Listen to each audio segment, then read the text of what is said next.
Assalamualaikum warahmatullahi wabarakatuh.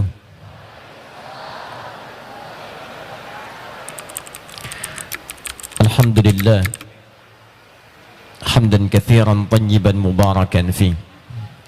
Alhamdulillahil qail innallaha 'indahu 'ilmus sa'ah wa yunazzilul ghaits. Wassalatu wassalamu ala Rasulillah alladzi arsalahu rabbuna rahmatan lil alamin. فأمرنا بالاقتداء بسنته صلى الله عليه وسلم فقال قل إن كنتم تحبون الله فاتبعوني يحببكم الله ويغفر لكم ذنوبكم. اللهم صل وسلم وبارك على هذا النبي الكريم الرسول الأمين سيدنا محمد وعلى آله وصحبه وأمته إلى يوم الدين. أما بعد فيا عباد الله أوصي نفسي وإياكم بتقوى الله فقد فاز المتقون فلا تموتن إلا وأنتم مسلمون. فقال تعالى يا أيها الذين آمنوا اتقوا الله حق تقاته ولا تموتن إلا وأنتم مسلمون. Hadirin sekalian, terkhusus yang insyaallah sama-sama kita muliakan dan semoga dimuliakan oleh Allah Subhanahu wa taala, Bapak Bupati Kabupaten Bandung, Bapak Danang Muhammad Nasir, SH, SIP, MIP, jajaran Muspida yang saat ini juga hadir menyertai kita, para alim ulama, para tokoh masyarakat, para kesepuhan penispu, dan terkhusus juga para hadirin yang insyaallah khususnya masyarakat Kabupaten Bandung. Saya bermohon pada Allah Subhanahu wa taala semoga pada malam hari ini kita semua diberkahi oleh Allah Subhanahu wa taala dan mendapatkan kesaksian langsung dari Allah melalui hal yang kita dapatkan pada saat ini. Semoga setiap tetesan air hujan yang mengenai bahkan bagian dari perangkat kita, ada yang kena kendaraannya, motornya, mobilnya, sandalnya, pakaiannya, bahkan juga perangkat-perangkat yang dibawa sampai dengan datang ke tempat ini, di Sabilulungan ini, saya bermohon kepada Allah semoga itu semua satu saat akan menjadi saksi di hadapan Allah, khususnya di hari kiamat, bahwa kita pernah beramal soleh dengan semua saksi pembuktian itu. Pertemuan kita malam ini, perjumpaan ini insya Allah tidak akan sia-sia, dan ini insya Allah Pak Bub akan menjadi amal soleh yang dicatatkan oleh Allah Subhanahu wa taala. Nabi menyampaikan dalam hadis riwayat Muslim sahih, haddatsana qala Rasulullah sallallahu alaihi wasallam, man dalla ala khair falahu ajruhu mithla ajri fa'ilih min ghairi an yankusa min ajrihi syai'. Siapa yang memfasilitasi pada kebaikan walaupun cuma menunjukkan saja, bahkan maka dia akan mendapatkan pahala yang sama dengan yang mengerjakan tanpa dikurangi sedikit pun. Jikalau ini difasilitasi oleh kemudian Pemkabnya dengan segala muspidanya, kenyamanannya, penjagaan polisinya, TNI-nya, masyarakatnya, maka semua yang datang ke sini untuk belajar setiap mendapatkan pahala dia, maka semua fasilitatornya akan mendapatkan pahala yang sama tanpa dikurangi sedikit pun. Tidak cukup dengan amin. Kita harus mulai dulu ta'limnya karena waktu kita terbatas pada malam hari ini. Saya punya waktu kurang lebih sekitar 45 menit ke depan. Mudah-mudahan nanti insya Allah bisa bermanfaat dari apa yang akan kita bahas. Baik, tema malam hari ini adalah pelajaran tentang manhaj dan madhab. Ini penting kita bahas karena sekarang kekinian banyak istilah-istilah ini diungkapkan, disebutkan, tapi kadang-kadang yang menyebutkan tidak paham apa istilahnya. Yang kedua, yang paling tidak menarik, istilah-istilah ini sekarang digaungkan oleh sementara orang untuk mengidentifikasi perbedaan satu dengan yang lainnya, yang kadang-kadang melahirkan perselisihan. Akhi, kenapa tidak main dengan dia? Dia beda manhaj. Ukhti, kenapa tidak ngaji dengan ustadz itu? Manhajnya rusak. Kenapa kamu tidak ikut orang itu? Beda madhab. Apa itu manhaj? Ah, tidak tahu ya. Yang penting manhaj. Apa itu madhab? Madhab, ya madhab. Karena itu kita akan bahas apa itu manhaj, apa itu madhab, yang dengan itu insya Allah kita terapkan semua pengetahuan yang kita bahas malam hari ini dalam kehidupan harian kita insya Allah. Siap insya Allah? Baik, sekarang mari kita fokus. Saya jelaskan sebentar latar belakangnya sampai muncul kalimat tadi. Hadirin sekalian, Allah Subhanahu wa taala saat menciptakan Nabi Adam alaihi salam, itu jelas diperkenalkan pada para malaikat bahwa tugas Nabi Adam itu dan keturunannya itu untuk memakmurkan kehidupan di bumi. Awas, hati-hati ya.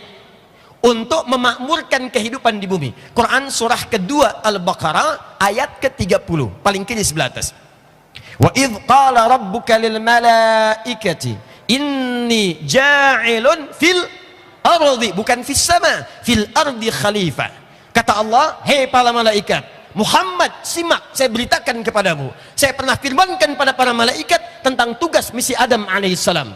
Kami firmankan pada para malaikat, hei malaikat, saya akan tugaskan Adam alaihissalam dan keturunannya bukan di langit tapi di bumi. Apa tugasnya? Khalifah, memakmurkan kehidupan di bumi. Apa itu memakmurkan? Punya 3 arti. 1, makmur dari kata al-umru, sesuatu yang mengandung manfaat. Karena itu dasar usia kita disebut dengan umur, batasnya disebut dengan ajal. Umur itu asalnya bukan usia, umur itu asalnya segala yang bermanfaat. Jadi kalau Anda ditanya, Pak, berapa umurnya? Anda jawab 40 tahun. Itu maksudnya sebetulnya dalam bahasa Arab, selama 40 tahun ini berapa banyak manfaat yang sudah Anda hadirkan dalam kehidupan. Karena itu ketika Allah menyebutkan semua fungsi tubuh kita, itu tidak ada yang lepas dari asas manfaat. Silahkan cek, Allah menyebutkan fungsi mata. Apa fungsinya mata? Bukan cuma melihat, kambing pun melihat, elang melihat, ayam melihat, domba melihat, tapi fungsi mata manusia hanya melihat yang bermanfaat saja. Quran surah ke-24 ayat 30, ayat 31 untuk perempuan. Fungsi lisan bukan cuma bicara. Kalau cuma bicara, beo pun bisa ngikutin. Ayo bawa beo soreang ke Mekah, katakan kepadanya kaifa haluk. Dalam 3 jam dia katakan kaifa haluk, kaifa haluk. Masya Allah, fasih, lebih fasih daripada orang soreang. Tapi apakah beliau mengatakan yang bermanfaat? Belum tentu. Apa bedanya beliau dengan manusia? Manusia ketika berkata, kata Allah, dia menjauhi segala yang tidak bermanfaat. Buka Quran surah ke-49 ayat yang ke-11. Kata Allah, kalau manusia itu benar-benar manusia, apalagi dia beriman, maka la yashar qaum min qaum. Lisannya tidak akan pernah dipakai untuk mencela orang lain, karena mencela tidak bermanfaat. La yaghtab ba'dukum ba'da. Lisannya tidak akan pernah dipakai menggibahkan orang lain, karena gibah itu tidak bermanfaat. Gosip itu nggak ada manfaatnya. Siapa di muka bumi ini yang pengen digosipin? Siapa di muka bumi ini yang pengen dicela? Ketika ada lisan manusia mencela orang lain, maka sesungguhnya dia sedang keluar dari misi kemanusiaannya. Saya tanya pada Anda, siapa di antara ikhwan teman-teman yang selama hidupnya lisannya tidak pernah mencela orang lain? Siapa di antara Anda yang selama hidupnya matanya tidak pernah melihat yang tidak bermanfaat? Coba cek. Ibu selama hidupnya, siapa yang tidak pernah gosip? Masya Allah, saya tidak, Pak. Bagus. Tidak seperti ibu yang itu tuh, Pak, di belakang tuh. Sama. Coba silahkan cek. Berapa kali kaki melangkah pada yang tidak baik, tangan mengerjakan pada yang tidak mulia. Itu kan tidak bermanfaat. Dan Anda tidak merasa malu ketika ditanya berapa umurnya. Anda lantang menjawabnya 40 tahun. Padahal kalimat umur itu ingin memberikan pesan, selama 40 tahun ini, kalau engkau diwafatkan oleh Allah sekarang, berapa manfaat yang sudah Anda ciptakan dalam kehidupan Anda. Bahkan Allah sering mengatakan, ayo banyak istighfar, ayo istighfar, bergegas istighfar. Jangan-jangan selama hidup itu banyak salahnya dibandingkan manfaatnya, banyak dosa dibandingkan pahalanya. Ayo istighfar, tobat. Itu bedanya manusia dengan setan. Setan salah, iblis salah, nggak mau tobat. Diminta oleh Allah dengan perintah sujud hormat pada Adam, nggak mau hormat. Ditanya kenapa? Quran surah 7 ayat 11 sampai dengan 13. Ana khairum minhu, khalaqtani min narin wa khalaqtahu min tin. Kata Allah, tobat kamu, kenapa nggak mau sujud? Kata setan, maaf, saya lebih tinggi levelnya dibandingkan dengan Adam. Tidak layak yang diciptakan dari api sujud kepada yang dari tanah. Tidak mau tobat. Adam beda, Adam manusia. Karena manusia berpotensi salah. Ketika Adam salah, diturunkan kalimat tobat. Al-Baqarah 37. Fatalaqqa Adamu min rabbihi kalimatin fataba alaihi. Adam tobat. Jadi kalau Anda merasa manusia, bedakan manusia dengan iblis. Anda itu manusia, saya manusia, kita manusia. Kalau berbuat salah wajar, namanya manusia. Yang tidak wajar itu ketika salah nggak mau kembali, ketika salah nggak mau tobat. Jangan bersaing dengan iblis, nggak akan menang. Tunjukkan pada diri kita, kita ini manusia. Yuk tanya, saya tanya ya, ikhwan dulu nih yang laki-laki, siapa yang nggak pernah punya salah? Angkat tangan. Yang nggak punya dosa, angkat tangan. Yang dosanya dikit, angkat tangan. Yang banyak, angkat tangan. Yang dosanya banyak, angkat tangan. Saking banyaknya nggak bisa ngangkat tuh. Kita ganti dah, kita ganti supaya ngangkat semua. Siapa yang pengen masuk surga? Masya Allah, luar biasa. Surga Firdaus. Wah, bersama Nabi SAW. Masya Allah. Ulang, siapa yang merasa banyak dosa? Angkat tangan. Wah, tuh. Siapa yang pengen masuk surga? Angkat tangan. Nah, ini manusia paling aneh, Pak. Ngaku banyak dosa, pengen ke surga. Surganya Firdaus lagi sama Nabi. Nabi Adam salahnya dikit, nyicipin buah khuldi, keluar dari surga. Ente dosa banyak, pengen masuk. Kita butuh cara untuk menghapuskan dosa-dosa yang pernah dikerjakan, mengeluarkan dari keburukan yang pernah dilakukan. Malu sama Allah. Berapa tahun, berapa umurnya? 50 ya Allah. Berapa manfaatnya sudah dibuat selama 50 ini? Lisannya sudah berzikir berapa kali? Pandangan matanya menatap Al-Quran berapa kali? Jangan-jangan hari ini pun ada di antara kita yang tidak baca Al-Quran. Ada anak 4 tahun, belum berlaku balik baginya, hisab belum ada untuknya. Kalau wafat jelas surganya, mata buta, dia menghafal Quran. Ketika sudah hafal 30 juz ditanya kenapa menghafal Quran, kata anak ini sebagai persiapan menghadap kepada Allah. Saat saya akan ditanya sendirian, datang menghadap Allah sendirian, lalu Allah bertanya dan menghisab saya, maka saya katakan kepada Allah, ya Rabb, ya Allah, kalau bekal saya belum cukup sampai dengan hari ini, dan saya mesti dihukum ya Allah, mohon kurangi bekal saya ya Allah, mohon kurangi hukuman saya dengan Al-Quran yang telah saya hafalkan ini. 4 tahun mata buta menghafal Quran untuk menghadap kepada Allah Subhanahu wa ta'ala. Anda 40 tahun, 50 tahun, 60 tahun, sampai hari ini cita-cita pengen masuk surga Firdaus, tapi baca Quran aja nggak punya waktu. Apa nggak malu di hadapan Allah? Bertakwalah kepada Allah Subhanahu wa ta'ala. Kita butuh bimbingan untuk kembali kepada Allah. Karena itulah saking sayangnya Allah kepada kita, diutuslah dalam setiap masa rasul-rasul untuk mengajarkan kembali cara kita mendekat kepada Allah Subhanahu wa ta'ala. Mulai rasul pertama Nabi Nuh alaihi salam sampai rasul terakhir Nabi Muhammad sallallahu alaihi wasallam. Dirangkumlah itu di Quran surah keempat An-Nisa ayat 163. Paling kiri sebelah atas di mushafnya. Inna awhayna ilaika kama awhayna ila Nuhin wan nabiyyina min ba'di. Muhammad sallallahu alaihi wasallam, kami wahyukan kepadamu bimbingan-bimbingan untuk umatmu. Ajak kembali pada jalan-jalan yang bermanfaat, jalan-jalan yang terbaik, makmurkan kehidupan di bumi. Di mana dia tinggal? Kalau dia tinggal di Kabupaten Bandung, makmurkan Bandung. Jangan sampai numpang tinggal di Kabupaten Bandung tapi tidak bermanfaat untuk kabupatennya. Numpang tinggal di Soreang tapi menghadirkan hal yang tidak bermanfaat untuk tempat dia tinggal. Numpang tinggal di bumi tapi nggak ada manfaatnya. Sampai-sampai masuk ke dalam bumi di tanah, dihimpit oleh tanah saat dia wafat masuk ke dalam kuburnya karena tidak ada manfaat yang diberikan kepada buminya.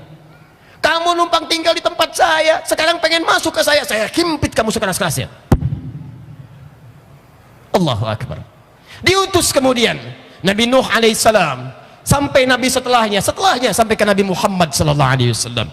Tibalah masa Nabi Muhammad sallallahu alaihi wasallam diutus oleh Allah Subhanahu wa taala untuk membimbing sampai umat yang terakhir. Nah, saat diutus itulah Allah kemudian memberikan 5 misi utama. 5 inilah nanti yang akan menjadi manhaj dan madhab. Apa kelima ini? Mari kita turunkan Quran surah kedua Al-Baqarah ayat 151. Paling kanan sebelah bawah di mushaf. Kama arsalna fikum rasula. Awas. Sebagaimana kami telah utus dari kalangan kalian seorang rasul. Minkum, masih dari kalangan kalian manusia. Sezaman teman-teman sekalian dengan zaman manusia tinggal. Yatslu alaikum ayatina, kami utus Rasul ini dari kalangan kalian, masih manusia, merasakan kehidupan kalian, punya aktivitas kemanusiaan, dia makan, dia minum, dia berkeluarga, sehingga dia bisa memberi contoh pada aktivitas kehidupan kita. Bagaimana makan yang baik, minum yang baik, bangun tidur, sampai dengan tidur lagi. Dia berikan contoh pada kalian. Dia membawa 5 misi. 1. Yatslu alaikum ayatina. Dia akan membawa ayat-ayat kami sebagai pedoman kehidupan. Kumpulan ayatnya saat dibacakan disebut dengan Al-Quran. Karena itulah dalam Al-Quran kumpulan kalimat-kalimat firman Allah disebut dengan ayat. Al-Baqarah 286 ayat, Ali Imran 200 ayat, An-Nisa 176 ayat. Dan kalau dibacakan ayat ini, maka akan dibimbing kita lebih dekat dengan Allah Subhanahu wa taala. Buka Quran surah ke-8 ayat kedua. Innamal mu'minuna alladzina idza dzukirallahu wajilat qulubuhum wa idza tuliyat alaihim ayatuhu zadathum imana. Orang beriman itu kalau disebut nama Allah ada getaran dalam jiwanya, dan kalau dibacakan ayat-ayat Allah maka bertambah keimanannya, semakin dekat dengan Allah Subhanahu wa taala. Pertama, Nabi diutus membawa bimbingan langsung dari Allah, ayat-ayat yang kemudian disebut dengan Al-Quran. Tahu dari mana Al-Quran, Ustaz? Quran surah kedua Al-Baqarah ayat 185, paling kiri pertengahan. Syahrul Ramadan alladzi unzila fihil Quran. Kumpulan ayatnya disebut dengan Al-Quran. Hudal linnas, sebagai pedoman bagi kehidupan manusia. 2, saya agak cepat ya. Nanti ayat-ayat yang tadi diturunkan oleh Allah, disampaikan oleh Nabi, dijelaskan fungsinya. Kata Allah, wa yuzakkikum. Ayat-ayat itu akan disampaikan oleh Nabi untuk membantu kalian membersihkan hal-hal yang tidak bermanfaat dalam jiwa kalian, sehingga kita kembali kepada fitrah kita. Bersihkan yang kotor, karena semua bersumber dari hati. Awas, hati-hati. Hatinya tidak baik, maka ini akan merambatkan gelombang kepada seluruh anggota tubuh untuk melakukan yang tidak baik. Kalau hatinya kotor, masuk ke mata, maka mata akan senang melihat yang kotor-kotor. Kalau seorang suami sudah tidak senang dengan pasangannya yang halal, itu tandanya matanya seringkali melihat yang haram. Kalau seorang istri tidak senang dengan rezeki yang halal, maka itu seringkali mengkonsumsi makanan-makanan yang haram. Kalau Anda tidak senang melihat yang baik-baik, maka kemungkinan besar Anda seringkali melihat yang tidak baik dalam kehidupan. Maka tugas Nabi ketika diutus mengembalikan kembali kepada fitrah yang bersih, bersihkan dari kotoran-kotoran yang tadi pernah menghidupi jiwa kita. Masuk ke tangan, kerjakan yang tidak baik. Ini Pak Bu, maaf nih. Kalau ada staf-stafnya senang menerima yang tidak baik, mengerjakan yang tidak baik, itu tandanya ada masalah dalam hatinya. Masuk ke tangannya. Sedang di kantor, mau bikin IKTP, padahal gratis. Maaf Pak, mesti ada biayanya. Waduh. Kalau stafnya dekat dengan Allah, apalagi senang mendekat kepada Allah, rajin menunaikan ibadah, maka demi Allah saya katakan, badan orang yang salat tidak akan pernah berbuat maksiat. Telunjuk orang tahiyat tidak akan pernah digunakan untuk berbuat maksiat. Malu sama Allah.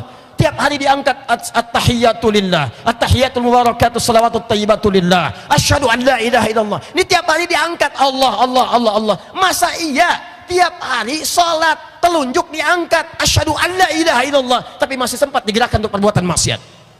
Maka staf yang baik ketika datang, Pak pengen cepat, maaf waktunya 3 hari. Maaf Pak, ini barangkali bisa mempercepat 1 juta. Masya Allah, 1 juta. Tangan tahiyat. Masa telunjuk tahiyat harganya 1 juta? Maaf Pak, ini telunjuk tahiyat tidak akan pernah dipakai untuk maksiat. Ambil aja 3 hari. Masya Allah. Pak, 10 juta. 10 juta. Sebentar, saya istikharah dulu. Gak bisa. Gak ada istikharah Pak. Jadi kalau orang benar bersih hatinya, tembus ke segala tubuhnya, itu baik. Makanya ketika hatinya bersih, keadaannya tenang. Kalau orang tenang, wafatnya pun tenang. Jadi ketika meninggal, panggilannya ketenangan. Buka Quran surah ke-89 ayat 27 sampai 30. Ya ayyatuhan nafsul irji'i ila rabbiki radiyatan maradiyah. Beda dengan hati yang kotor. Kotor itu relatif membuat hati gelisah. Kalau sudah gelisah nggak akan tenang. Semua yang gelisah itu tubuh gelisah, tangan gelisah, kaki mondar-mandir, mata lihat kanan kiri. Makanya orang gelisah, hatinya kotor, saat meninggalnya pun akan dalam keadaan gelisah. Dilukiskan di Quran surah ke-8 ayat ke-50. Saking susahnya dalam kegelisahan, malaikat sampai jenuh melihatnya. Kata malaikat, kenapa kamu nggak mau keluar? Dipukulin tubuhnya. Keluar, keluar, keluar, keluar. Kalau mau coba silahkan aja. Diinfokkan dari awal supaya kita bersihkan hati, diutus Nabi. 3, saya cepat. Wa yu'allimukumul kitab. Keterangan ayat tadi, bagaimana supaya membuat hati bersih, maka dijelaskan oleh Nabi SAW dalam bentuk ibadah. Turun ayat, kata Allah, Quran surah kedua ayat 43, wa aqimus shalah, tunaikan salat, salat, salat, salat, salat. Ayat turun. Apa fungsi salat? Quran surah ke-29 ayat ke-45. Lihat kalimatnya, innas salata tanha 'anil fahsya. Fungsi salat membersihkan hati supaya bebas dari perbuatan keji dan mungkar. Fahsya, pornografi, porno aksi, LGBT, kata-kata jorok, fahsya. Jadi kalau orang salat mustahil kata-katanya kotor, tontonannya kotor, kalimatnya kotor, perilakunya kotor, mustahil. Mustahil. Pasti ada yang salah dalam salatnya. Mungkar, perbuatan yang diingkari oleh hati, sumbernya nafsu perut dan akal. Bohong, sombong, tipu orang, korupsi, kolusi, apalagi sampai melukai, membunuh, merampok dan sebagainya, itu mungkar luar biasa. Pasti ada yang salah dalam dirinya. Kalau orang sholatnya benar, pasti terbebas dari perbuatan keji dan mungkar. Bagaimana cara sholat yang bisa menghasilkan seperti itu? Wa yu'allimukumul kitab, diutus Nabi untuk menerangkan. Begini cara sholatnya, begini cara berdirinya, begini cara wudhunya sampai dengan salamnya. Karena itulah ketika syariat pertama sholat diturunkan, itu mampu merubah perilaku jahiliyah, naik tingkat menjadi khairu ummah. Kenal Umar bin Khattab? Oh kenal, luar biasa. Cuman di Soreang Pak yang kenal Umar bin Khattab tuh. Tapi masih mendingan lah, di Palembang ada yang kenal Fir'aun. Ini masih agak lumayan. Umar itu sebelum masuk Islam, kerasnya luar biasa. Baca silakan sejarah. Umar tuh punya 2 hobi. 1, ngasah kekuatan, nantangin orang di setiap bukit. Paling favorit Jabal Kubais yang sekarang atasnya Istana Raja. Samping Zamzam, sofa, ada kemudian tempat ngasih makan burung, ada jalan. Itu Jabal Kubais tuh. Di burung itu burung merpati. Satu kali saya sama ada seorang AKBP di situ, kita sama-sama umrah. Dia tanya, Ustadz, kenapa di situ ada burung gereja? Saya bilang itu mualaf Pak, biar cepat gitu. Sampingnya Jabal Kubais. Itu hobinya Umar, naik ke Jabal Kubais. Dia bilang, siapa yang merasa kuat, berani dengan saya, maka naiklah ke Jabal Kubais ini, kita akan berduel. Tapi sebelum duel, pamit dulu pada ibu yang telah melahirkannya, karena dia akan pulang tanpa nama Umar. Di tangannya gatal kalau tiap hari itu nggak tanding. Kalau sekarang ada yang coba jadi jagoan, jalan-jalan, nantangin orang, dia telat. 15 abad yang lalu sudah ada yang seperti itu, lebih jagoan. Diterlambat kalau hari sekarang pengen jadi jagoan yang tidak jelas. Kemalaman, kesiangan, kepagian, 15 abad. Hobi Umar yang kedua, itu Allahu Akbar. Sebelum masuk Islam, sebelum dititahkan untuk sholat, diantara hobinya yang kedua, itu senang mabuk-mabukan. Mirasantika, sebelum Bang Oma memberikan judul, itu sudah ada prakteknya dulu. Umar paling minimal 5 kali dalam sehari mabuk. Paling minimal 5 kali. Tapi tahukah Anda, begitu kemudian turun risalah Islam, hanya mendengar kalimat ayat Al-Quran, Toha, tersentuh jiwanya, berubah kemudian, masuk Islam, falamma aslama wa hasuna islamuhu. Baik keislamannya, turun kemudian risalah solat. Dipraktekkan, solat itu yang merubah kepribadiannya. Yang tadinya keras, kerasnya berubah menjadi tegas. Tegas pada setiap kemungkaran, tapi sangat lembut dalam setiap kebaikan. Bahkan ketika diangkat jadi khalifah, maka beliau termasuk orang pertama yang dicatat dalam sejarah pernah senang belusukan dalam setiap kesempatan, makan mendatangi rakyatnya. Umar belusukan dan tidak pernah bawa wartawan. Jalan. Takbir. Umar. Jadi kalau mau ditiru, bagus Pak Bupati belusukan. Umar. Boleh. Dan nggak usah mengenalkan diri, saya bupati. Tidak. Umar. Khalifah lewat, seorang ibu sedang kesulitan, anaknya kelaparan, ibunya pura-pura masak karena tidak ada makanan, batu digoreng, minyaknya apa, tanah, goreng-goreng pakai syair. Syairnya dia katakan, duhai khalifah, senang-senangan di istana, makan enak, rakyatnya kelaparan. Duhai khalifah, duhai khalifah. Wah, kedengaran sama Umar. Allahu Akbar, dikejar oleh Umar, dilihat. Begitu kelihatan, ajudannya tergopoh-gopoh. Allah, saya yang dihisab, bukan ajudan saya. Pergi ke Baitul Mal, bawa gandum. Kemudian gandumnya dibawa, kemudian dipikul oleh pundaknya sendiri. Ajudan ingin membawa, kata Umar, jangan, saya yang dihisab, bukan kamu. Kalaupun ada kaki anak kambing di Irak yang kemudian terpleset, maka saya yang dihisab, bukan yang lain. Dibawa gandumnya, datang ke tempat itu, dimasakkan langsung di depan ibunya. Begitu dimasakkan, sedang masak-masaknya, masih dicela oleh ibu tadi. Dasar khalifah, senangnya di istana, makan enak, yang masakin orang lain. Dan Umar nggak pernah bilang, Bu, saya khalifahnya. Tidak. Sampai kemudian jadi makanan, disuapi anak-anak itu, dibangunkan dari tidurnya, dan tidak memperkenalkan diri tentang dirinya. Bagaimana transformasi kepribadiannya berubah ketika diturunkan risalah salat. Berubah pasca Nabi wafat, luar biasa. Dan tahukah anda ayat mirasantika, terutama minuman keras dan khamar. Khamar itu kullu ma yakhmurul aqla, sesuatu yang merusak kepada akal. Makanya kalimat Qur'annya nggak spesifik ke minuman. Narkotika itu khamar, sabu itu khamar, segala yang bikin mabuk itu khamar. Makanya kalau sekarang ada yang nyabu, ada yang sekarang terlibat narkoba, ada yang sekarang ikutan mirasantika, dia orang yang telat. Dulu sudah ada, dan orang dulu tobat. Begitu tobat, minta kepada Nabi, ya Rasulullah, tolong turunkan, minta kepada Allah ayat-ayat yang melarang khamar, mirasantika, supaya tidak diracuni akal manusia dengan keburukan khamar itu. Mohon kepada Allah. Siapa yang minta? Umar bin Khattab. Maka turunlah kemudian ayat-ayat larangan khamar dalam Al-Quran, plus dengan judi, plus dengan penipuan. Karena biasanya satu paket. Kalau orang sudah berjudi, maka di sampingnya ada minuman. Kalau orang sudah minum, maka tidak layak lagi kemudian kata-katanya menjadi teratur. Maka mohon kepada Allah, diturunkanlah 4 tahap sampai dengan turunnya Al-Ma'idah ayat yang ke-90 sampai 91 itu. Siapa yang tanya? Umar. Dia agak aneh, kalau orang jahiliyah turun perintah sholat, berubah wujud dari yang tadinya jahiliyah, tidak kenal dengan kebaikan, maka naik status jadi khairu ummah. Diabadikan dalam Al-Quran surah ketiga Ali Imran ayat 110, paling kiri sebelah atas. Kuntum khaira ummah ukhrijat linnas ta'muruna bil ma'ruf wa tanhauna 'anil munkar. Sekarang saya tanya pada anda, siapa di antara sekian yang sholat itu dengan sholat yang merubah kepribadian dirinya? Sekarang orang mau sholat saja takut kehilangan sandalnya. Ada yang saat takbir mundur ke belakang, dikira batal ngambil kotak infak. Ada yang bahkan unik luar biasa. Sholat membuat kita tercegah dari kemungkaran. Berselisih itu mungkar. Ada orang mengerjakan sholat malah sibuk berselisih. Gara-gara safnya kurang lurus, ribut. Ada satu kunut, satu enggak, ribut. Bahkan masjidnya ditinggalkan. Yang satu bismillah jahar, satu sir, ribut. Sholat itu menghentikan keributan. Jadi kalau ada orang ikut sholat kemudian ribut, ada yang salah dalam sholatnya.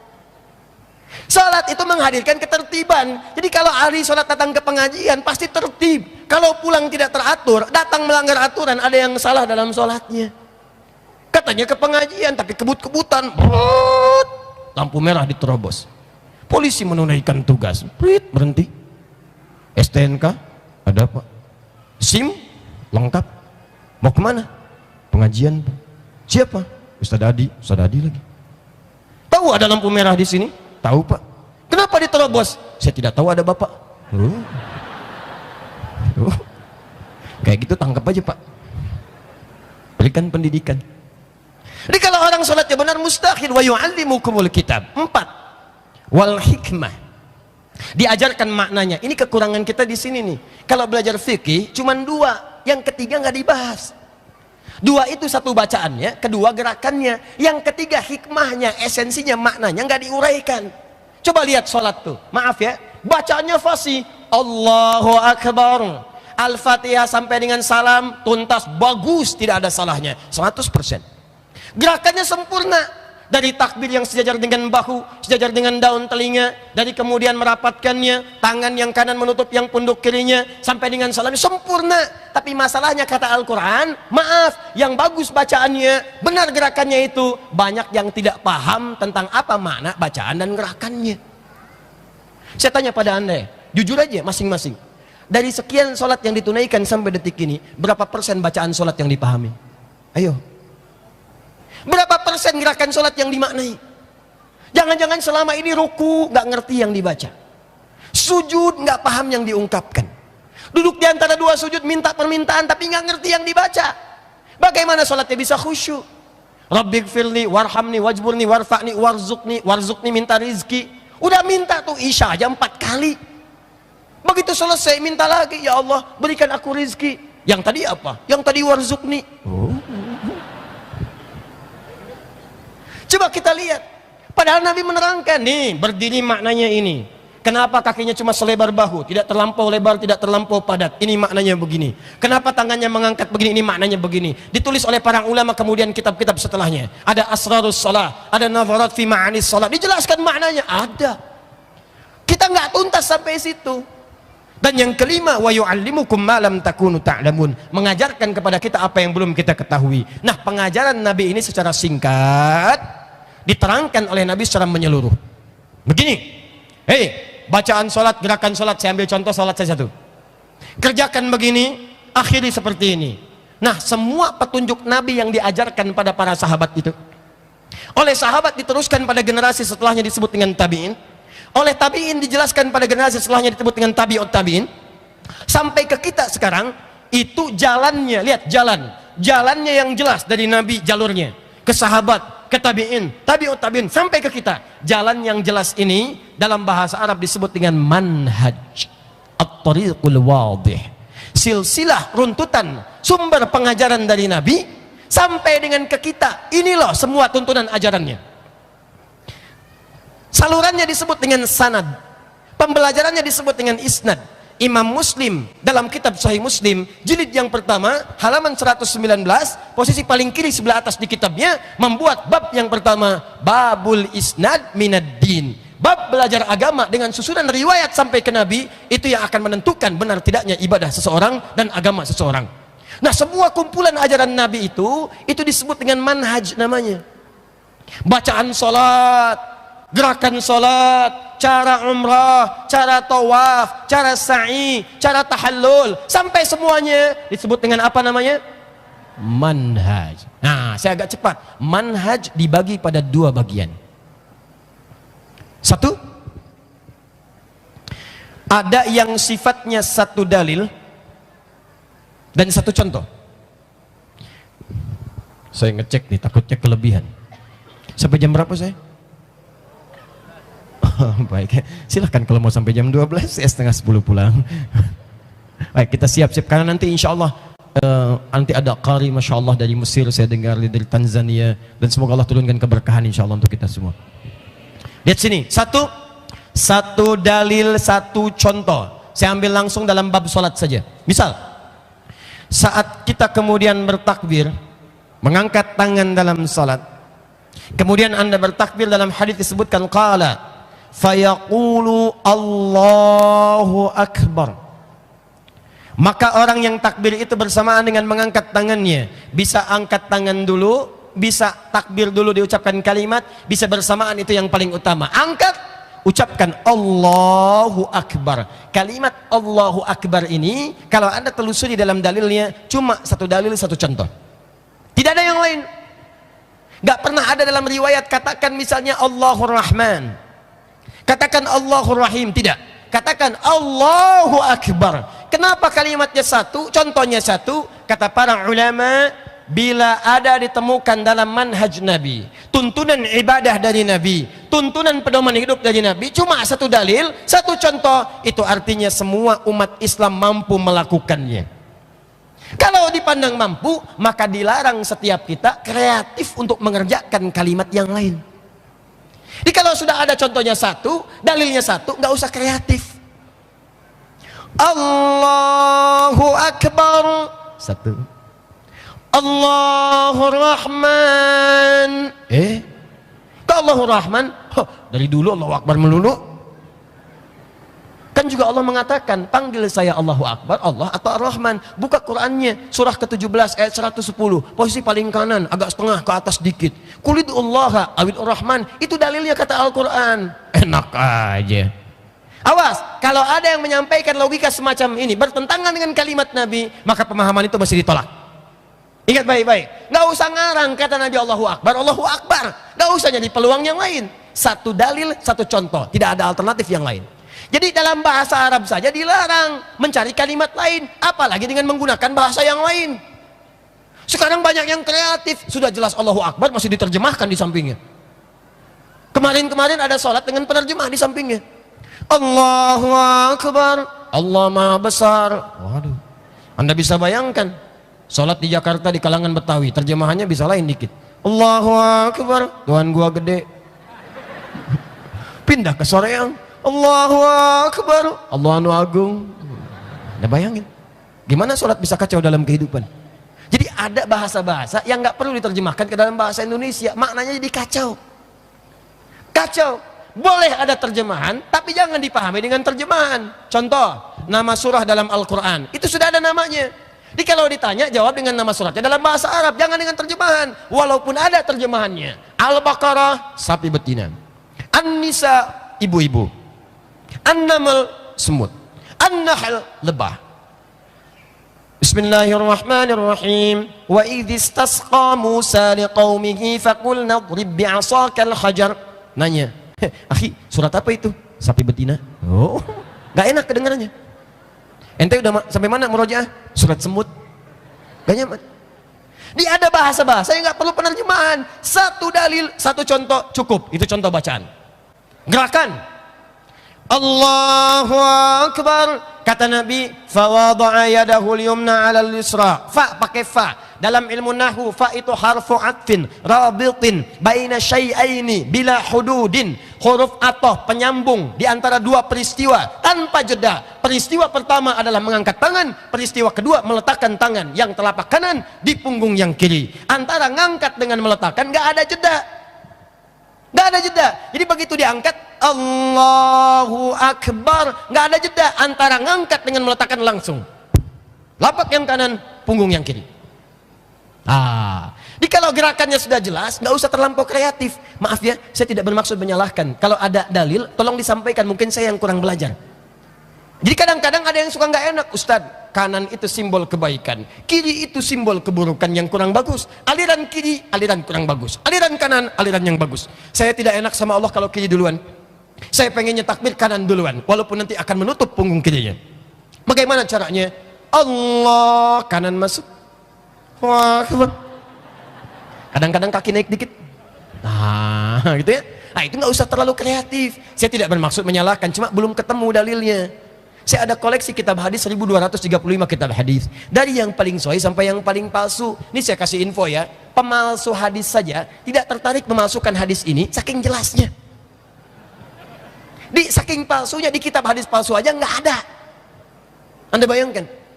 Jadi kalau sudah jelas kita pelajari Allahu Akbar lakukan. Jelas sampai sini? Satu dalil, satu contoh. Yang kedua, ini yang sering banyak masalah. Banyak dalil, beragam contoh. Dalilnya bukan satu, banyak. Contohnya tidak satu, beragam. Kenapa contohnya tidak satu, dalilnya bukan satu? Karena Allah langsung memandang semua umat Nabi Muhammad belum tentu bisa melakukan dengan satu cara yang sama. Contoh bacaan. Banyak orang memahami bacaan Al-Quran itu kekinian cuma dengan satu cara. Bismillahirrahmanirrahim. Alhamdulillahi Rabbil Alamin. Ar-Rahmanirrahim. Maliki Yaumiddin. Maliki panjang. Itu riwayat Hafiz dari Asim. Belum selesai. Ada 6 yang lain dari 7 riwayat mutawatir. Ada 3 yang lain dari 10 riwayatnya sampai ke masyhur. Ada 4 yang lain tambahan yang syadz. 14 riwayat, 7 mutawatir, 3-nya masyhur, 4-nya syadz. 14 riwayat. Ada yang baca maknya panjang, Maliki Yaumiddin. Ada yang pendek, contohnya misalnya Qalun atau Warash dari Imam Nafi'. Pendek bacaannya, Maliki Yaumiddin. Ada yang paling dahsyat, Ihdinas siratal mustaqim, pakai sod, Hafiz dari Asim. Tapi Qalun, Warash pakai sin, wajah yang pertama. Ihdinas siratal mustaqim. Sin. Ada yang lebih dahsyat, tidak pakai sod, tidak pakai sin, pakai zai. Qunbul dari Ibnu Katsir.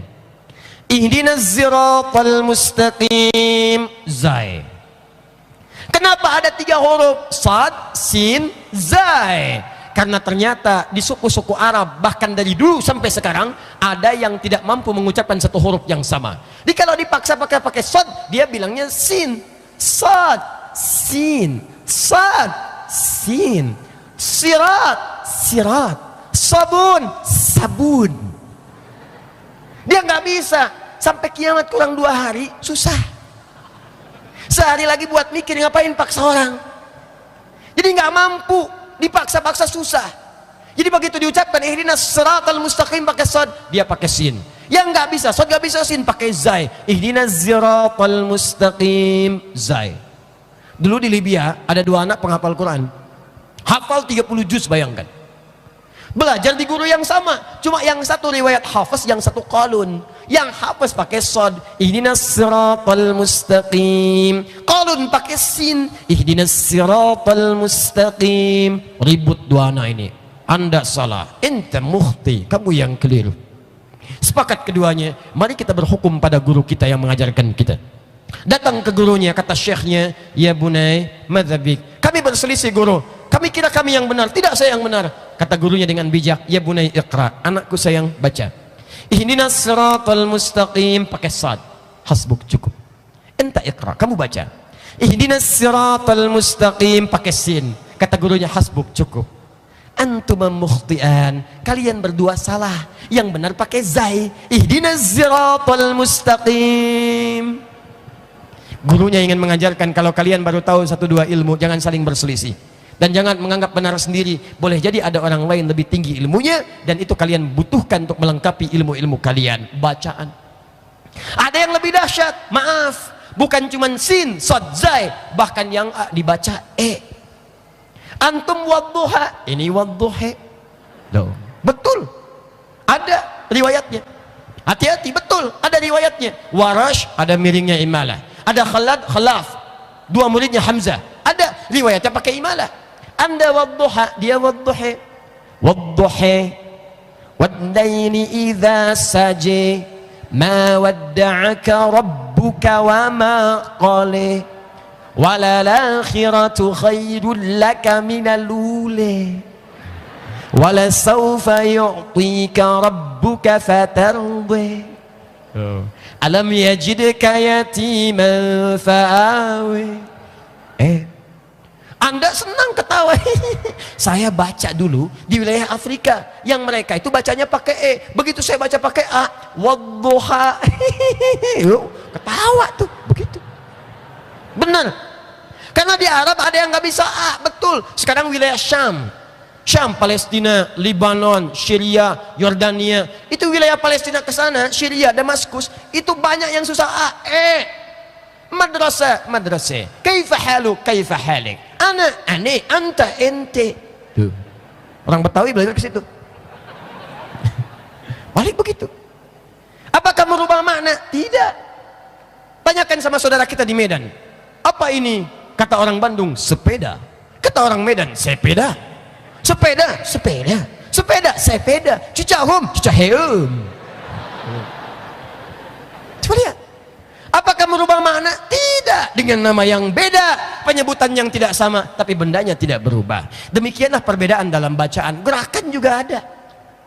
Ada gerakan. Mohon maaf, apa diantaranya? Banyak. Contoh, saya sering katakan nih, yang gerakan nih, saya sering bikin contoh karena ini yang paling gampang. Teman-teman sekalian, maaf ya. Ini lihat baik-baik. Kalau Anda dalam salat i'tidal, sami'allahu liman Rabbana walakal hamd, dan seterusnya. Setelah i'tidal apa yang dilakukan? Awas, ruku atau berdiri lagi? Sujud, bukan ruku. I'tidal itu bangkit dari ruku. Setelah i'tidal sami'allahu liman hamidah, kemudian nah saat sujud itu apakah lututnya duluan yang turun ke lantai atau telapak tangannya dulu? Contoh, sami'allahu liman hamidah, rabbana walakal hamd. Turun, mau turun nih, lututnya dulu begini, Atau telapak tangan dulu begini? Ayo, yang lutut angkat tangan. Antum lutut. Ya udah. Udahlah, sini Nabi Musa, sini lutut. Yang pakai telapak tangan angkat tangan. Masya Allah.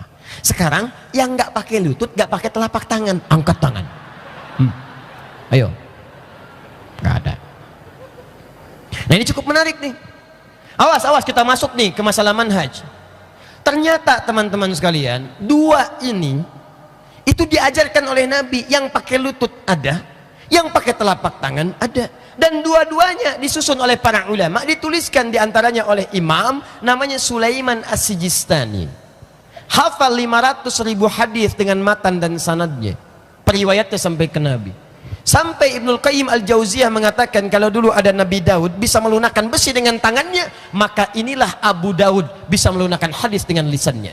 Kata kalau ditanya sahih, dhaif, maudhu', dhaif, munkar, maqta' dan seterusnya, dijawab, maka disebutlah beliau populer dengan sebutan Abu Daud. Menulis kitab sunan namanya Sunan Abu Daud. Halaman teman-teman, kalau anda lihat di kitabnya nomor hadis 838 paling kanan sebelah bawah, disebutkan riwayat dari Wa'il bin Hujur radhiyallahu ta'ala anhu. Maka itulah riwayat yang menggunakan sujud turunnya pakai lutut. Haddatsana qala Rasulullah sallallahu alaihi wasallam bima ma'na idza sajadta fala tasjud kama yabrukul ibil falyadha rukbatayhi qabla yadayhi. Kalau engkau pengen sujud jangan sujud seperti duduknya unta, menggunakan kalimat ibil, maka dahulukan lututmu sebelum telapak tanganmu.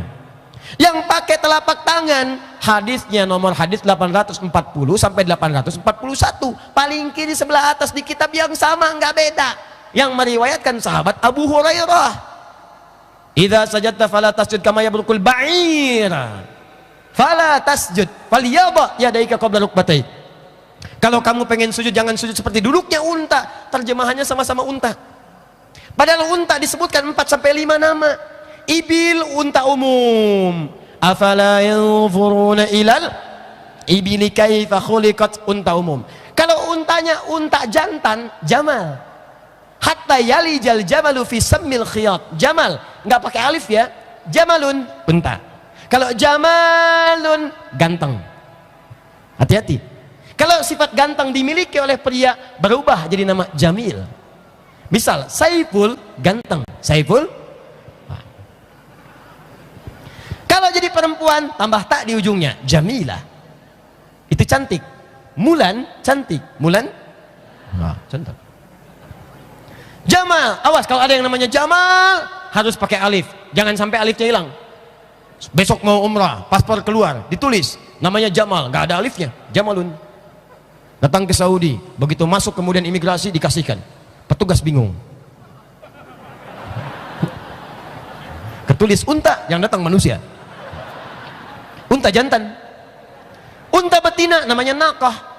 Unta Nabi Saleh, naqatallahi wa suqiyaha fakadzabuhu faaqaruha fadamdama alaihim rabbuhum bidzambihim fasawwaha. Naqah unta betina. Makanya kalau anda baca Quran jangan dilihat untanya aja. Naqah unta betina, jamal unta jantan, ibil unta umum, ba'ir unta tunggangan, sudah punya beban. Di untanya itu ada bebannya. Lihat kalimat Nabi, ana afsahul Arab, kata Nabi, baina anni min Quraisy. Saya orang Arab paling fasih. Karena paling fasih kalimatnya dipilih oleh Nabi, ini yang paling cocok nih. Nah, di awal-awal masa sholat, Wa'il masuk Islam. Saat Wa'il masuk Islam, nabinya masih segar, sholatnya masih di awal, maksudnya masih semangat, kuat, fisiknya sempurna. Perang ikut, Badar ikut, Uhud ikut, segalanya kuat. Maka ketika turun dilihat Nabi turunnya pakai lutut duluan. Sahabat Abu Hurairah masuk Islam 3 tahun sebelum Nabi wafat, usia sudah 60 tahun. Tersebut dalam riwayat-riwayat yang lain Nabi sudah mulai sakit, sudah mulai lemah, kadang-kadang sholat bersandar menggunakan tongkat. Saya mau tanya, kalau ada orang sudah mulai sepuh, pertama kali masalah ada di apanya? Lututnya. Makanya ketika turun terlihat Nabi menggunakan telapak tangan karena lutut bermasalah.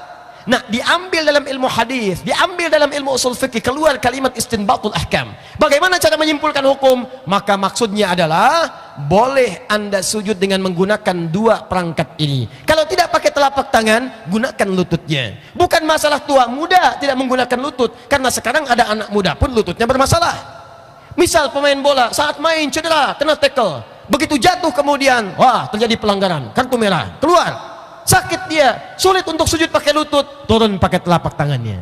Dia nggak ada hubungan dengan tua muda. Dia jangan katakan kalau ada anak muda kemudian begitu turun dia pakai telapak tangan, lalu Anda katakan cepat tua. Tidak. Bukan masalah itu. Jadi silahkan mau pakai telapak tangan boleh, mau pakai lutut silahkan. Yang salah pakai kepala duluan. Di belum apa-apa sudah rame ribut. Ini di sini alhamdulillah nggak ada kejadian tuh. Saya di Bekasi ada kejadian suami istri Pak, suami istri bertengkar semalaman tidak saling sapa gara-gara persoalan lutut dengan telapak tangan. Saya serius Bu, ini kisah nyata. Suami pulang dari kantor kena macet, pulang agak malam, begitu sholat isya di rumah istri melihat turun sujud pakai lutut duluan. Begitu salam istri langsung negor tidak pakai muqaddimah. Ini masalahnya. Papa salah. Sholatnya tidak sesuai sunnah. Kenapa mah? Tadi saat sujud bapak lutut duluan, harusnya pakai telapak tangan. Namanya suami kata Al-Quran, ar-rijalu qawwamuna 'alan nisa. Qawwam sifatnya pemimpin, sifat pemimpin gak mau dipimpin. Jadi begitu kemudian ditolong dengan kalimat bapak salah, dia membela mamah yang tidak baca hadisnya. Masya Allah, padahal dua-duanya gak baca. Gak baca, besoknya datang ketemu saya. Yang satu belajar di guru A, yang satu di guru B. Malam-malam keduanya saling menyalahkan. Saya pagi-pagi katakan Bapak Ibu tahu nggak, dua-duanya di kitab yang sama, di Sunan Abu Daud nih, yang satu sebelah bawah 838 riwayatnya ini, yang satu sebelah atas maknanya seperti ini. Ketika sudah mengetahui senyum. Iya ya, iya enak aja, selesai, beres. Jadi ketika kemudian kita punya pilihan, silahkan. Yang pakai lutut nyaman boleh, yang pakai telapak tangan nyaman silahkan. Anda pilih karena Anda tidak bisa mengerjakan kedua-duanya. Maka pilihan Anda itulah kemudian yang disebut dalam bahasa fikih dengan madzhaba ilaihi.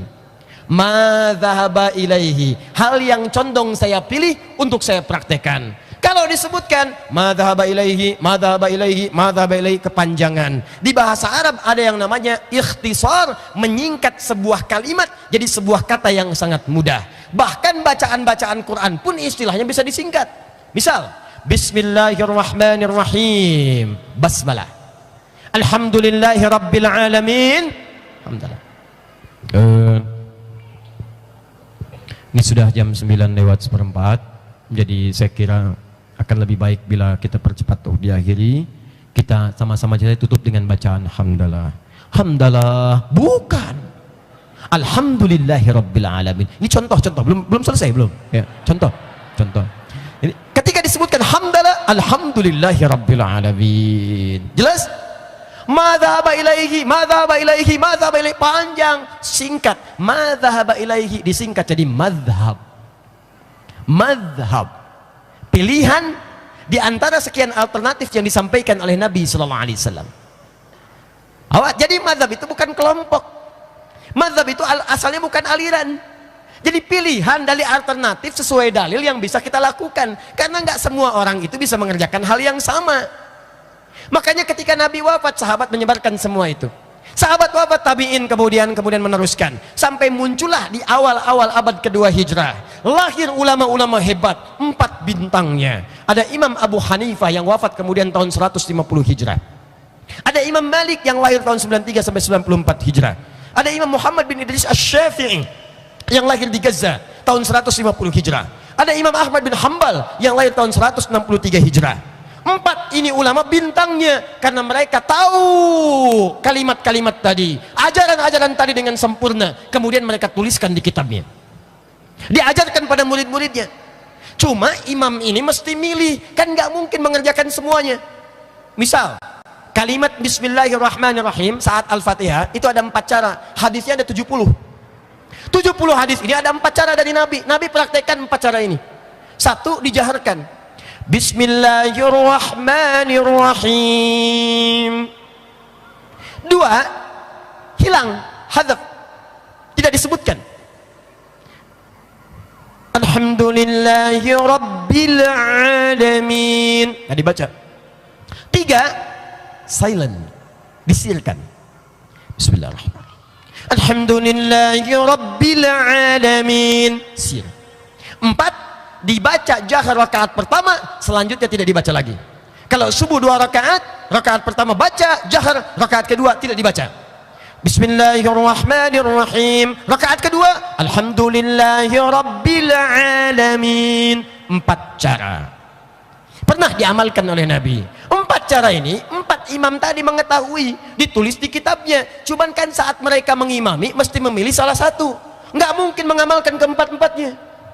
Tiba-tiba datang Anda orang Soreang, tidak, saya pengen sunnah banget seperti Nabi pernah mencontohkan keempat-empatnya. Besok subuh saya imamin di Al-Fatah dengan 4 cara itu. Masya Allah. Allahu Akbar. Bagus. Bismillahirrahmanirrahim. Bismillahirrahmanirrahim. Tidak dibaca sama sekali. Enggak bisa. Anda mesti pilih salah satu. Makanya Imam Asy-Syafi'i memilih dijaharkan. Bismillahirrahmanirrahim. Ketika dipilih oleh Imam Asy-Syafi'i, condong kepada pilihan itu, condong pada pilihan disebut dengan madhab, maka dikenal dengan madhab Asy-Syafi'i. Pilihan Al-Imam Asy-Syafi'i, bukan kelompoknya Asy-Syafi'i. Pilihannya pilihan Imam Asy-Syafi'i. Alasannya begini, ada alternatif, ada dalilnya. Imam Malik, Imam Abu Hanifah pilih, nggak dibaca. Alhamdulillahi rabbil alamin. Dikenal dengan madhab Maliki, dikenal dengan madhab Hanafi.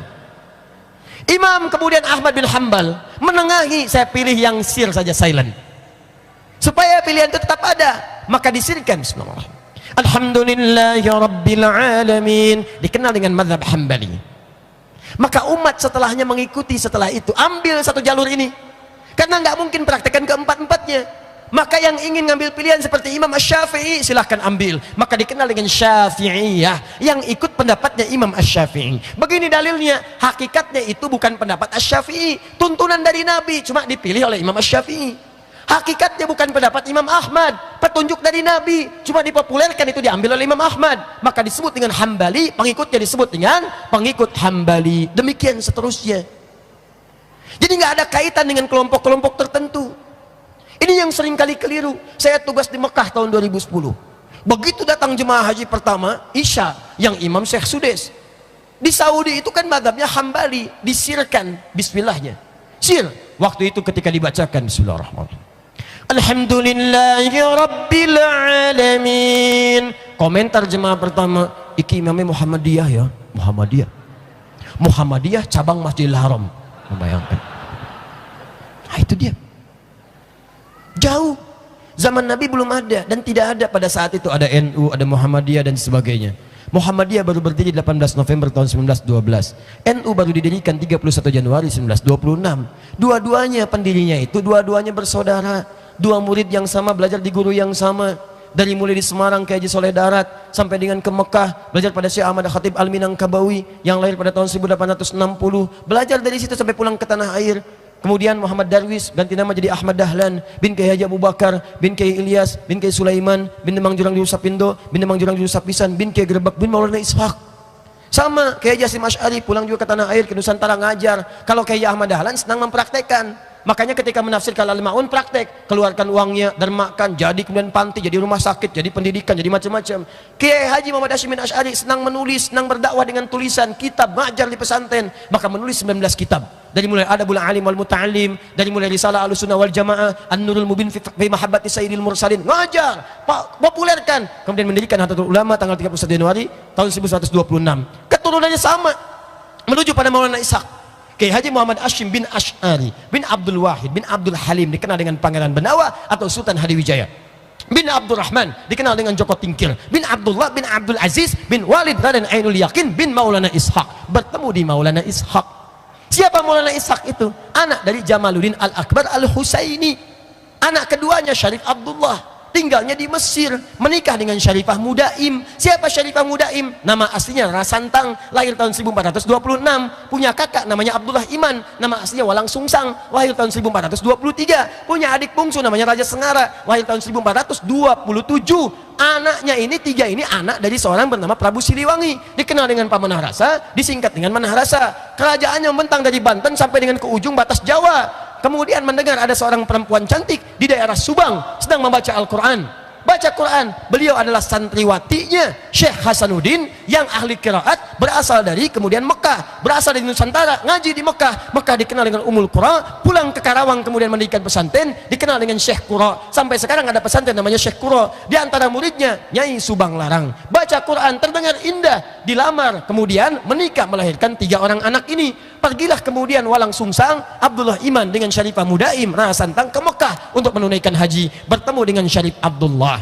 Begitu bertemu kemudian dinikahi oleh Syarif Abdullah. Setelah menunaikan ibadah haji, tinggallah kemudian di Mesir selama 20 tahun. Abdullah Iman pulang ke Nusantara. Ketika pulang diberikan daerah untuk berdakwah namanya Lemah Wungkuk. Lemah Wungkuk di situ ada 3 campuran etnis, ada Arabnya, ada Nusantaranya, ada Cinanya. Campurannya disebut dengan Caruban. Mereka senangnya bikin terasi dari udang laut, rebon. Airnya disebut dengan cai, maka disingkat jadi Cirebon, Cirebon. Carubannya kemudian diabadikan di daerah Lasem. Di Lasem itu ada Cina pertama kali mendarat di daerah Karangturi. Kalau Anda teruskan Cirebon, naik langsung nyambung sampai dipercepat ke Semarang. Dari Semarang kemudian lurus belok kiri lagi ke arah Demak. Sebelum belok kiri di situ ada makamnya Syekh Jumadil Kubra, Ahmad Jumadil Kubra. Ada masjidnya, warnanya hijau, kubahnya emas. Di depannya ada 3 gerai ATM, Mandiri, CMB Niaga, BNI. Lurus. Kanannya dorihnya, kirinya jembatan, lurus kamu masuk Demak, Demak masuk Kudus, Kudus masuk Pati, Pati masuk Rembang, 10 menit dari Rembang masuk kota Lasem. Sebelah kirinya itu adalah daerah pantai Caruban, lurus sebelah kanannya Karangturi, Masjid Agung, seberangnya ada pesantrennya Kiai Haji Abdul Qayyum, dikenal dengan Gus Qayyum. Terus nyambung.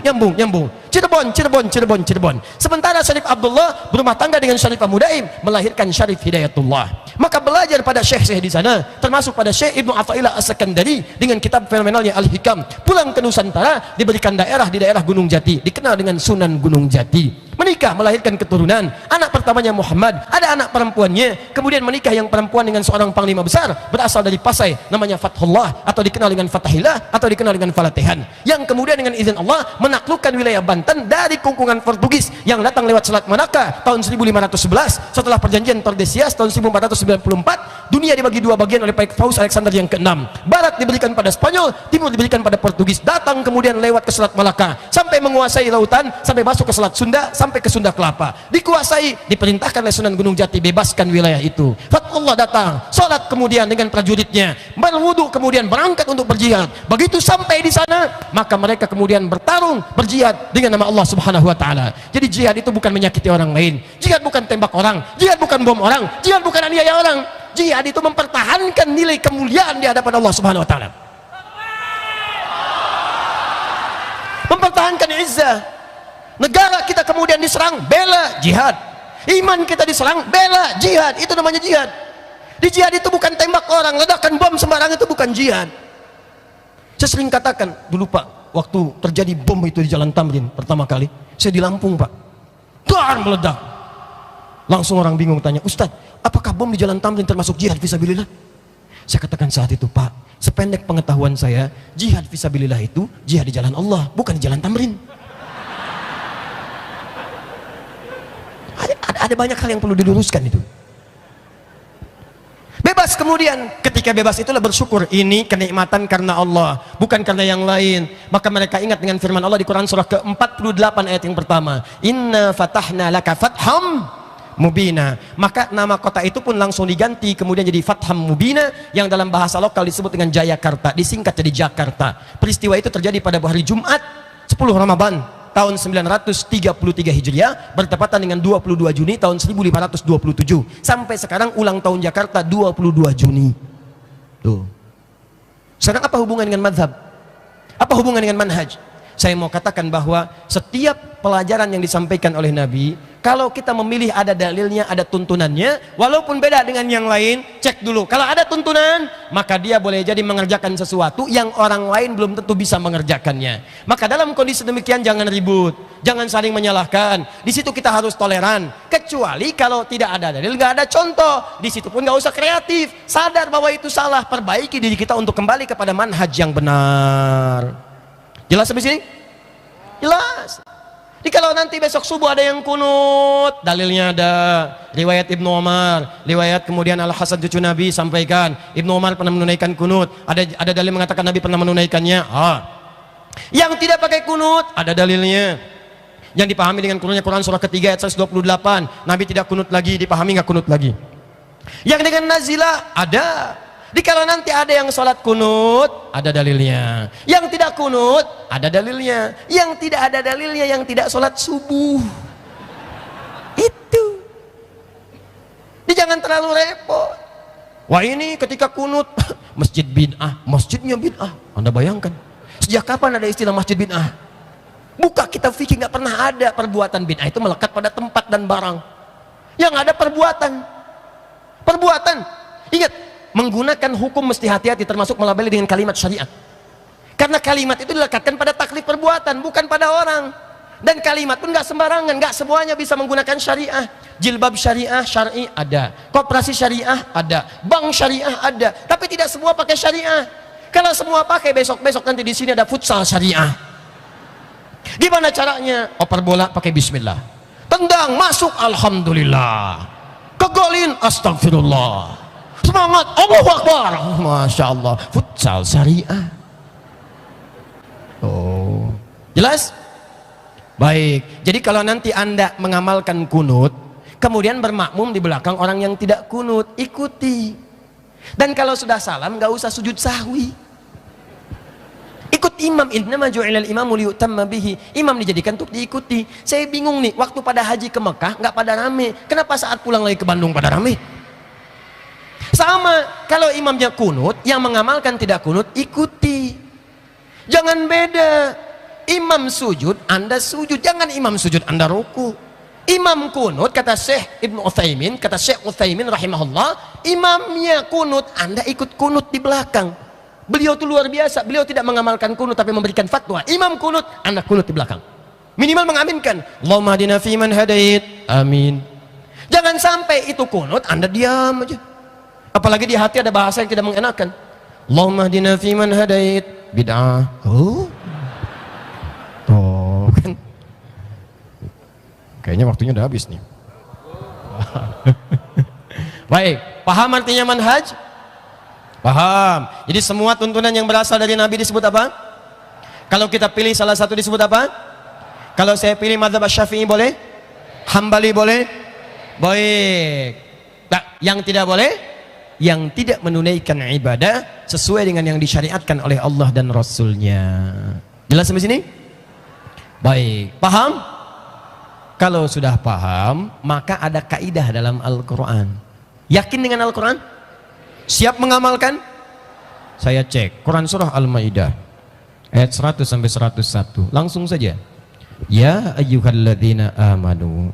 Orang-orang yang masih merasa punya iman. Ayat ini buat yang beriman saja. Kalau nggak beriman, nggak berlaku ayatnya. Kalau Anda beriman, berlaku ayatnya. La tas'alu an asya'a in tubdalakum tasukum. Kalau masalah sudah jelas diuraikan, sudah paham, maka jangan banyak diperjelas, jangan banyak ditanyakan lagi. Khawatir kalau banyak ditanyakan dan diperjelas menjadi tidak jelas nantinya. Saya ulang, paham insyaallah? Jelas? Ada pertanyaan? Tidak bagus. Kalau sudah paham, saya kira saya cukupkan dulu, karena nanti insya Allah ada ustadz-ustadz yang lain, ada juga qari tadi dari Mesir, dari Tanzania, supaya nanti tidak terlampau malam apa yang akan dilakukan ibadah-ibadah pada malam hari ini, termasuk juga mungkin acara-acara yang lainnya. Insya Allah kita akan sambungkan materi sesuai dengan kurikulum di Masjid Al-Fatah setiap bulannya nanti. Tapi mohon maaf barangkali saya harus katakan bahwa taklim saya di Masjid Al-Fatah ini mungkin menjadi yang terakhir yang saya bisa lakukan. Saya mohon maaf barangkali teman-teman, ini yang terakhir saya lakukan di tahun ini. Tahun ini ya. Nanti tahun depan ganti tahun kita atur lagi jadwalnya dan kita mulai lagi insya Allah. Tahun ini. Jadi selesai. Kan sekarang akhir tahun kan? Baik. Makanya ini penutup, mungkin tempatnya juga beda di Sabilulungan supaya tempat ini bisa bersaksi bahwa kita pernah beribadah di sini. Ya, jangan cuma dipakai olahraga lah, tapi juga oleh hati kita, oleh jiwa kita dan sebagainya. Baik, siap mengamalkan insya Allah? Baik, insya Allah kita mohon kebaikan kepada Allah Subhanahu Wa Taala. Nabi menutup ta'limnya dengan 3 cara. Kadang-kadang cukup dengan hamdalah singkat. Yang kedua, kalau ada yang kurang baik tutup dengan kifaratul majlis. Yang ketiga, kalau ada yang khusus beliau berdoa. Kadang sahabat mengaminkan, mengikuti. Nah saya mohon karena ini barangkali terakhir, dalam taklim kita di tahun ini, kemudian tempatnya juga khusus, maka saya coba gabungkan 3 cara Nabi dalam menutup taklim. Mudah-mudahan Allah berikan keberkahan lebih untuk kita semua. Kita berdoa sejenak, mudah-mudahan doa kita diijabah oleh Allah Subhanahu wa taala. Baik. Alhamdulillahirabbil alamin, arrahmanir rahim, maliki yaumiddin. Iyyaka na'budu wa iyyaka nasta'in, ihdinas siratal mustaqim, siratal ladzina an'amta 'alaihim ghairil maghdubi 'alaihim waladdallin. Allahumma salli wa sallim wa barik ala rasulikal karim nabiyyikal amin sayyidina Muhammadin wa ala alihi wa sahbihi ajma'in. Allahumma inna nas'aluka bi asma'ikal husna wa sifatikal ula. Allahumma ya Allah, kami bermohon kepadamu dengan segenap kemuliaan namamu dan sifat-sifatmu yang terbaik. Allahumma ya al-ghafur, inna nas'aluka ya rabbal alamin an taghfir lana jami'an la tada' lana hadha ya Allah fi maqamina hadha wa fi kulli maqamin dhanban illa ghafartah.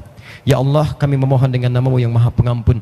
Kami mohon jika ada satupun di antara kami datang ke tempat ini membawa lumuran dosa, jangan biarkan dia meninggalkan tempat ini kecuali engkau telah ampuni segala dosa-dosanya. Wala hamman illa farajtah, jika ada yang datang ke tempat ini membawa kegelisahan, jangan biarkan dia meninggalkan tempat ini kecuali engkau telah tenangkan keadaan hatinya. Allahumma wala asiran illa yassartah, jika ada yang datang ke tempat ini membawa kesulitan di rumah tangganya, pekerjaannya, aktivitas sosialnya, maka mohon ya Allah, jangan biarkan dia meninggalkan tempat ini kecuali engkau telah mudahkan segala urusan-urusan hidupnya. Allahumma wala maridan illa syafaitah, jika ada yang datang ke sini membawa penyakit, jangan biarkan dia meninggalkan tempat ini ya Allah kecuali engkau telah sembuhkan segala penyakitnya. Allahumma alif baina qulubina, ati anfusana taqwaha wa zakkiha anta khairu man zakkaha anta waliyuha wa maulaha wa wahid sufufana wa janibna minat tafruqah. Ya Allah, lembutkan hati kami untuk berubah, untuk bertobat. Mohon bimbing kami untuk bertobat sebelum Engkau wafatkan kami ya Rabbal Alamin. Sayangi kami ya Allah, kami bertobat, ingin berbuat lebih baik dalam kehidupan ya Allah. Kami mohon satukan kami ya Allah, jangan pisahkan kami dengan perceraian. Allah, mohon satukan saf kami, jauhkan kami dari perpecahan. Allahumma hfad ya Allah umara'ana waj'alhum minal udala. Ya Allah, mohon jaga para pemimpin kami ya Allah dan berikan bimbingan supaya mereka berlaku adil dalam keputusan mereka ya Allah. Sadarkan pada jiwa mereka yang paling dalam bahwa kedudukan itu hanya titipan ya Allah, amanah yang akan dipertanggungjawabkan di hadapan-Mu kelak ya Rabbal Alamin. Ya Allah, sampaikan pada jiwa mereka untuk tidak menyimpangkan kedudukan, karena boleh jadi Engkau akan wafatkan saat mereka berlaku demikian. Ya Allah, mohon bimbing mereka untuk mengerjakan kedudukannya pada amal soleh yang Engkau akan hisab dan bisa memeratkan mizan mereka untuk ke surga. Allahumma ya arhamar rahimin, ihfad ulama'ana waj'alhum minal mukhlasin. Ya Allah, mohon ya Allah, jaga para ulama kami, jadikan mereka orang-orang yang ikhlas dalam berdakwah. Jauhkan mereka dari kepentingan-kepentingan dunia yang menjauhkan umat darimu ya Rabbal Alamin. Ya Allah, mohon berikan bimbingan kepada para ulama kami untuk memberikan keteduhan pada umat, untuk membimbing umat pada hal-hal yang Kau ridai. Allahumma ya arhamar rahimin, ij'alna ya Allah min ahibbai rasulika Muhammad sallallahu alaihi wasallam. Ya Allah, mohon jadikan kami sebagai para pecinta Rasulullah Muhammad sallallahu alaihi wasallam. Nashtaq ya Allah ilal Mustafa sallallahu alaihi wasallam. Kami merindukan Rasulullah sallallahu alaihi wasallam. Allahumma alhiqna ya Allah, faj'al bainana liqa wa baina rasulina ya Rabb. Ya Allah, mohon ya Allah, satukan kami dengan Rasulullah Muhammad sallallahu alaihi wasallam. Pertemukan kami dengan Rasulullah di surga kelak ya Allah. Alhiqna ma'al ladzina an'amta 'alaihim minan nabiyyin was-siddiqin wasyuhada'i was-salihin wa hasuna ulaika rafiqa. Ya Allah, satukan kami dengan orang-orang saleh, dengan para nabi, para siddiqin, para syuhada kelak di surga ya Allah. Itu nikmat terbaik yang mungkin kami dapat miliki ya Arhamar Rahimin. Allahumma rabbana atina fid dunya hasanah wa fil akhirati hasanah wa qina adzabannar bifadlika subhana rabbika rabbil izzati amma yasifun subhanakallahumma wa bihamdika asyhadu an la ilaha illa anta astaghfiruka wa atubu ilaik wa akhiru da'wana anil hamdulillahi rabbil alamin. Teman-teman, saya mau komitmennya semua siap insyaallah mengamalkan Al-Qur'an, mengamalkan sunnah Nabi. Kita siap bersama-sama membangun bangsa kita tercinta, siap menjaga persatuan insyaallah. Maka mari kita buktikan sebagai muslim yang baik, dan kalaupun nanti tuntas acara, insya Allah tertib, tunjukkan kita muslim yang mulia. Siap insya Allah? Takbir? Kalau Pak Bupati mengerjakan amal yang baik, yang Allah ridhai, maka tolong bantu beliau supaya kita sama-sama juga mendapatkan pahala kebaikan di tempat ini.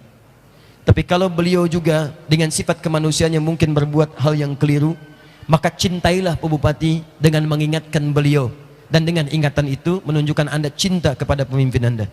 Jangan juga para pemimpin mohon maaf ketika diingatkan tolong melihat dengan cara yang berbeda.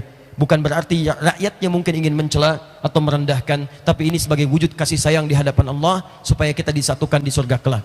Siap insya Allah? Baik.